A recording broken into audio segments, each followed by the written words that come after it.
Ever get that feeling like the news cycle is just like drinking from a fire hose? Totally right. It's Ah, just too much all at once. exactly. So today we're going to like hit pause on all that craziness to do a deep dive into one story you might see in a headline or two about. Remember, guys, this video is sponsored by One Browser. Don't miss out. One Browser is the must-have tool of 2024. Try it now. Link is in the description. Back to the video. Trump's Washington, D.C. hotel. Oh, yeah.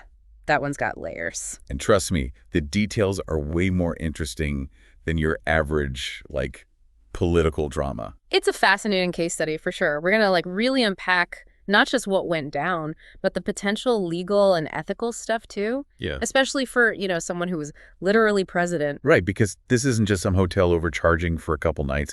It gets into, like, the big picture of business and presidential power. Huge. So let's get into it. What exactly is raising eyebrows about the Trump International Hotel?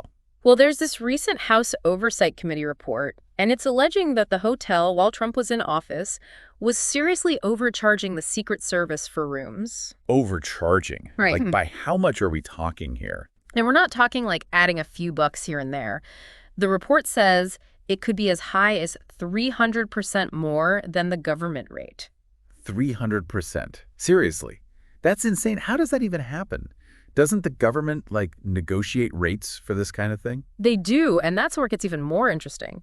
The report claims the hotel charged the Secret Service, the people who protect the president, way more than what's standard for government employees. Wow. Right. And, get this, even more than what some foreign dignitaries were paying. Hold on. Are you saying the Secret Service was paying more than, like, foreign officials to stay in the president's own hotel? That's exactly what the report's suggesting. That just doesn't seem right. Is there any explanation for that? That's the million-dollar question. The report kind of hints that this could be a big conflict of interest, especially since the Trump organization hasn't really explained it.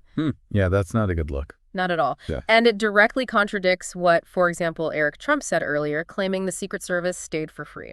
Right, so now we've got these conflicting stories, these crazy charges, and a whole bunch of questions about whether this was just shady business or something way more calculated. Exactly. And that's where we got to get into the weeds a bit, because this could have some serious legal and ethical ramifications, especially when you bring in something called the Emoluments Clause of the Constitution. The Emoluments Clause. Okay, yeah, that sounds familiar, but I'll be honest, not really sure I totally get it. Yeah, most people probably don't. It's not exactly a common term, but it's important here, trust me. Okay, so what is it then, in plain English?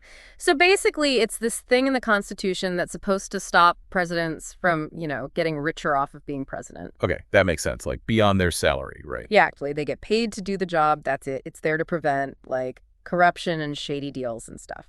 So are you saying what Trump did with this hotel could have been, like, unconstitutional? Well, it's tricky. See, the Supreme Court, they actually threw out some other cases about this against Trump after he wasn't president anymore.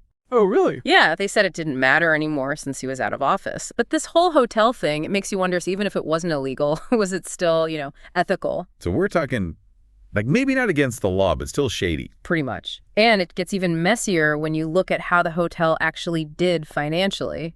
The report, it says that while Trump was president, the hotel made about $150 million. Wow. Okay, so it did well. But, and this is a big but, it also lost a ton of money. Wait, seriously? How's that even possible? Right. You'd think a luxury hotel, prime location, popular with, the who's who of D.C., it'd be rolling in it. Exactly. So what gives? That's the question, isn't it? Was it just bad business, or could there have been other, let's say, motivations at play? You mean besides just turning a profit? Think about it. A hotel like that, it's not just about making money from room service. It's about access, about who you rub shoulders with. Politicians, lobbyists, foreign officials. Okay, yeah. You're in the mix, for sure. Exactly. It's a prime spot to potentially build relationships, gather information, leverage that access. So it becomes less about the bottom line of the hotel itself and more about the potential benefits that come of it. Right. And that's where this whole thing gets really interesting, because now we're not just talking about hotel bills, we're talking about power dynamics, influence, maybe even national security, and that's a whole other can of worms. Yeah, it definitely feels like there's more to this story than meets the eye. Sure. So we've got this report talking about these, like, shady financial dealings, but then on the other hand, we're also hearing the hotel itself wasn't actually all that profitable. Right, and that's an important thing to consider.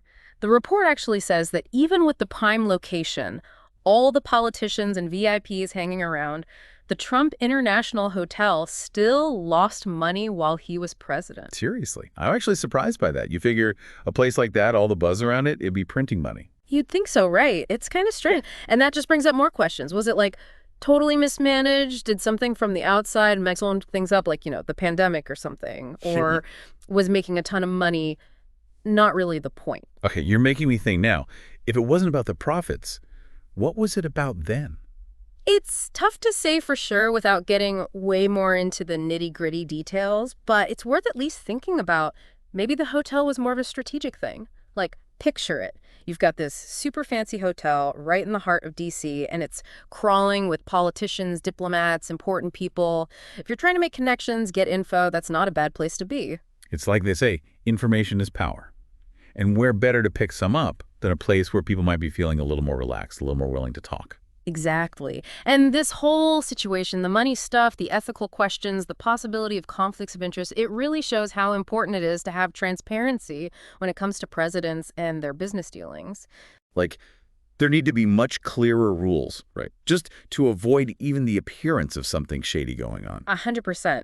This situation, whether you like Trump or not, it's a chance to talk about something bigger.